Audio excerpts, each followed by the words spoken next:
Wakazi wa Malaba katika kaunti hii ya Busia wamelalamikia kuzorota kwa usalama katika mji huo, visa vya wizi vikiongezeka mno na kuwatia hofu wafanyabiashara na wananchi.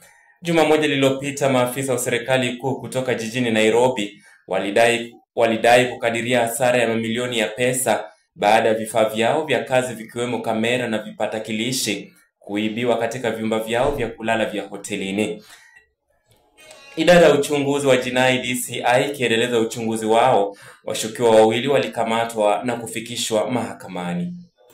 Sioni kama kuna usalama wa kutosha Malaba. Unakuta watu wanakuja wanaibia watu wetu kwenye mahoteli, kwenye nyumba za kulalia pale. Unakuja mtu amekuja pale, amekuwa terrorist pale, amenyang'anya mtu ambaye amekuja hapo kutuletea na kukuchangia.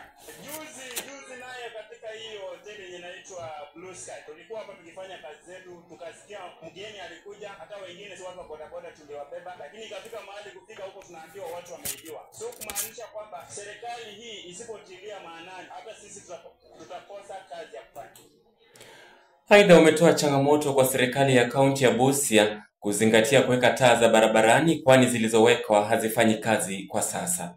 Mimi ningelipenda kuhimiza wale wenye hoteli kuu, tungelipenda kwa ajili ya security, Malaba hii, tungelipenda hiyo hoteli waweze kutuwekea security za kutosha, kitu kama CCTV ziweza kupatikana, angalau wageni wetu wakiweza kuingia Malaba huu tutaweza kuwa na at least na security ya kutosha. Mara mingi tukijikuta pale tunasumbuliwa na upande wa stima. Kuna biashara zingine hata kama za usiku unapata kama sisi wana watu wa madereva wa pikipiki. Upande zingine kama town moja pekee ndio iko pale town. Ukiingia huko ndani unapata stima, saa zingine mvua ikinyesha tu hivi stima inaenda.